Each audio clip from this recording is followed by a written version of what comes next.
जैसे कि हम सब जानते हैं कि आजकल 2-3 साल से हम बहुत ज़्यादा एपिसोड्स देख रहे हैं कि हार्ट अटैक हो रहे हैं। क्या कारण है सर? और सबसे ज़्यादा 30-40 की उम्र में देख रहे हैं, ऐसा क्या रीज़न हो गया अचानक से? बिल्कुल। सो एक्चुअली हार्ट अटैक पहले जो हमारा एक मिथ था कि हार्ट अटैक जो है वो ओल्ड एज बीमारी है, पर वो मुझे लगता है कि वो मिथ है।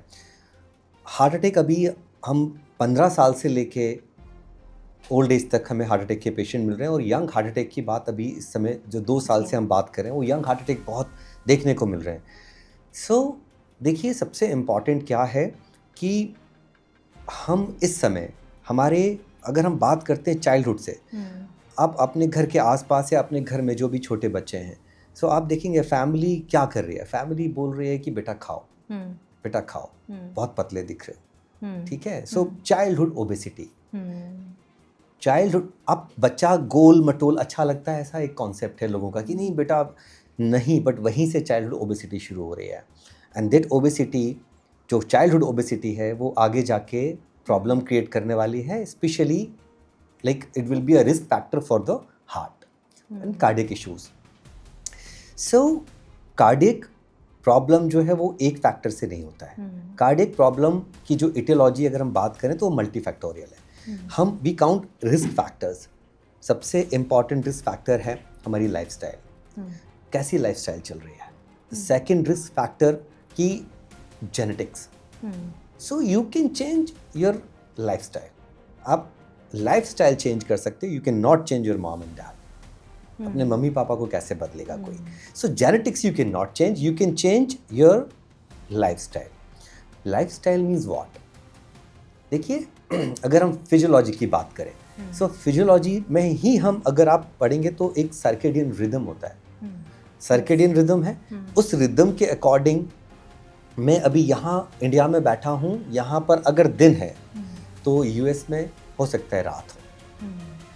तो मैं यहाँ बैठ के काम कर रहा हूँ, तो यूएस वाला भी क्या काम कर रहा है? नहीं। आप यूएस जाते हो तो क्या इस टाइम पे आप काम कर रहे होते हो? नहीं। आप रात में वहाँ सोते हो, हम रात में यहाँ सोते हैं। तो हम रात में क्यों सो रहे हैं? Because that is a circadian rhythm. जब अंधेरा होता है तब ब्रेन को ये सिग्नल मिलता है कि मेलेटोनिन निकालना है, वो मेलेटोनिन निकालता है और आप सो जाते हो। इसलिए दुनिया में भले टाइमिंग्स अलग हो, जब रात होती है तभी आदमी सोता है। सो अब जब आपको सोना है आप सो नहीं रहे हो, so you are fighting against the nature. ठीक है, रात भर हम काम कर रहे हैं, जाग रहे हैं, पढ़ रहे हैं, दिन में करना था वो रात में कर रहे हैं। मोबाइल ने हमें रात को जागने के लिए इतना प्रेरित कर दिया कि घंटों रील्स देख रहे हैं। सो आपकी जो एलईडी लाइट है वो आपकी आंखों से ब्रेन में सिग्नल लेके जा रहा है कि अभी अंधेरा हुआ नहीं है, सो मेलेटोनिन निकलना कम हो रहा है।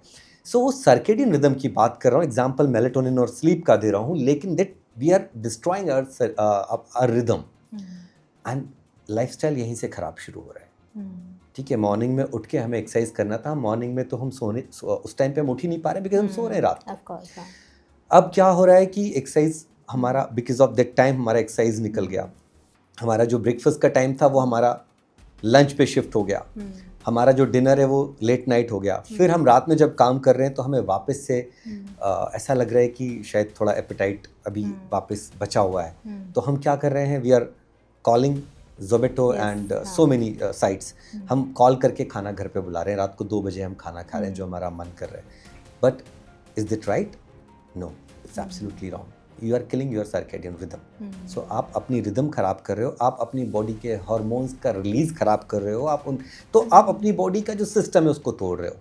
सो एक लेवल तक, हम लॉ ऑफ इलास्टिसिटी हमने सुना है, हम पढ़ते थे, आप उस लेवल तक जाके अपनी इलास्टिसिटी को ब्रेक करके उसके आगे जाओगे तो डेफिनेटली डैमेज होगा।